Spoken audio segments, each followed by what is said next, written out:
ዓለም ኣብ ከቢድ ሓደጋ ትርከበላ። ሎሚ ሶኒ 13 ሚያዝያ 2026 ዋሽንግተን ኣብ ልዕሊ ወደባት ኢራን ጽኑዕ ናይ ባሕሪ እጽዋት ጅምር ትእዛዝ ሂባ። እዚ ውሳነ እዚ ዋጋ ነዳዲ ዓለም ኣብ ልዕሊ $100 ክሰቕሎ ከሎ ኣብ ቴህራን ድማ ሓድሽ መንፈሳዊ መራሒ ሙጅተባ ኻሜኒ ኒኩለር ምዕጣቐይ ናይ ህላወ ጉዳይ ብምባል ንዓለም ዘርዕድ ትእዛዝ ኣመሓላሊፉ። ብወገን ምዕራብ ድማ እቲ ናይ ምርጫ ምልኪ ዝተባህለ ቪክተር ኦርባን ኣብ ሃንጋሪ ካብ ስልጣን ተወጊዱ። እዚ ኩሉ እናኾነ ኣብ ሱዳን ሰራዊት RSF ዓብይ ምፍራስ የጋጥመሎ። ጀነራላት ብኣማይት ሰራዊትን ብረትን ዝፀዓና መኻይንን ናብ ሰራዊት ሱዳን ይጽንበሩ ኣለዉ። ሎሚ ኣብ ኤሪፕረስ እዚ ኩሉ ስትራቴጂካዊ ምንቅስቓስ ንኤሪትራን ቀይሕ ባሕርን ከመይ ይጸልወሎ ብዓሚቕ ክንትንትኖ ኢና።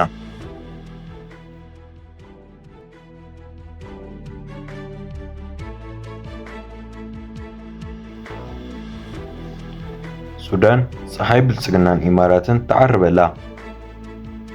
ካብ ሱዳን ዝወፀ ዜና ንተንተንቲ ፖለቲካ ዘገረመ ኮይኑሎ። ኣብ ሰሜን ዳርፉር ዋና ኣዛዚ RSF ዝነበረ ሜጀር ጀነራል አልኑር ኣሕመድ ልዕሊ 500 ሰራዊት 135 ዘመናዊ ወታደራዊ መኻይንን ሒዙ ናብ ሰራዊት ሱዳን ኢዱ ሂቡ። እዚ ድሕሪ ውድቀት ጀነራል ኬከል ዝመፀ ዓብይ ስትራቴጂካዊ ኪሳራ RSF እዩ። እቲ ምስጢራዊ ኢድ አብይ ኣሕመድ ሰራዊት አብይ በአንፈት ቤኒሻንጉል ጉሙዝ ካብ ግድብ አባይ 60 ኪሎ ሜትር ርሕቀት ጥራይ ኣብ ዘሎ ቦታ ኣብ ኩናት ሱዳን በቀጥታ ይሳተፈሎ። አብይ ኣሕመድ ነቲ ኩናት ናብ ግድብ አባይ ብምስሓብ ንሱዳን ንምውጣር ዝገብሮ ዘሎ ፈተነ ግን ዝፈሸለ ይመስል። ሰራዊት ሱዳን ኣብ ኩሉ ግንባራት ዓወት የመዝግበሎ። እዚ ማለት እቲ ኢማራትን ብልጽግናን ኣብ ሱዳን ንምምላኽ ዝኣለምዎ ውጥረት ይፈሽለሎ። ሱዳን እንተተዓዊታ ንትግራይ ዘሎ ዕፅዋን ክባን ዝፈትሕ ሓዱሽ ስትራቴጂካዊ ኮሪደር ክኸፍት ተስፋ ኣለዎ። ወጥሪ ኣሜሪካ ኢራን ቀይሕ ባሕሪ ኣብ መፈንጠራ። ሎሚ ሶኒ በቆጻጽራ ፈረንጂ ሰዓት 14 ሓይሊ ባሕሊ ኣሜሪካ ኣብ ወደባት ኢራን ዕፅዋ ጀሚሩሎ።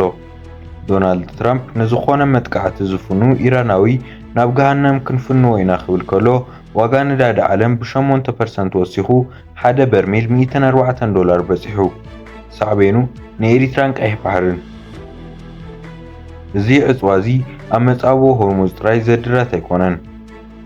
ቀይሕ ባሕሪ ናይ መላእ ዓለም ቀረብ ነዳዲ ዝሓልፈሉ ስትራቴጂካዊ መስመር ብምዃኑ ኤሪትራ ኣብ ማእኸል እዚ ኩናት ትርከበላ።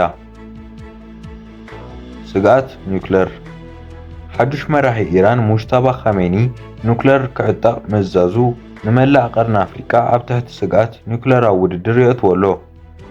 ሩስያ፣ ቻይናን ሰሜን ኮርያን ንኢራን ክድግፋ ቃል ምእታወን ድማ ቀይሕ ባሕሪ ናይ ሓያላን ሃገራን መራጸሚ ኩናት ክኸውን ከም ዝኽእል የርእየና።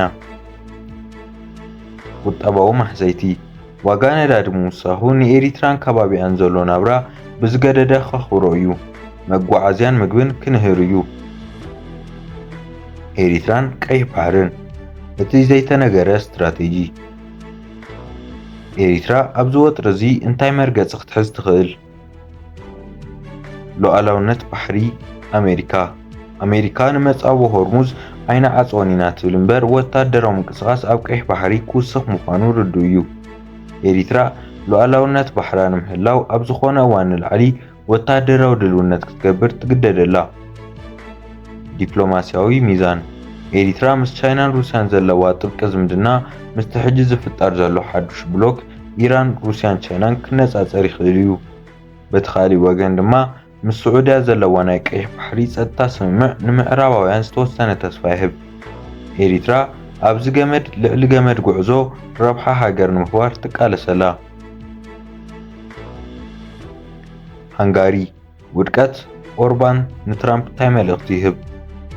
ኣብ ሃንጋሪ እቲ ን16 ዓመታት ዝገዝአ ቪክተር ኦርባን ብፒተር ማግያር ተሳዒሩሎ። ኦርባን ናይ ፑቲንን ትራምፕን ጥብቂ መሓዘይ ነይሩ። እቲ ሩስያውን ዓድኹም ኪዱ ዝብል ጭርሖ ደገፍቲ ማግያር ሃንጋሪ ናብ ሕብረት ኣውሮፓን ምዕራባውያንን ትጥምት ምህላዋ ዘርኢ እዩ። እዚ ንዶናልድ ትራምፕ ዓብይ ናይ ፕሮፓጋንዳ ስዕረት እዩ። ትራምፕ ነፍሱ ምስ ኢየሱስ ክርስቶስ ኣምሲሉ ብኤአይ ምስሊ ምውፅኡ ድማ ኣብ ልዕሊ ክርስቲያን ዓብይ ቁጣ ኣልዒሉሎ።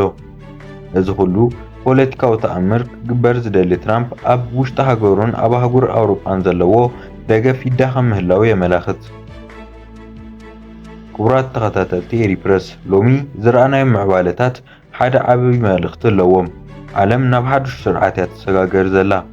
ሱዳን ካብ መፈንጥራ RSFን ኢማራትን ትወፅአላ። ኢራን ናብ ኒውክለር ትሰጋገረላ።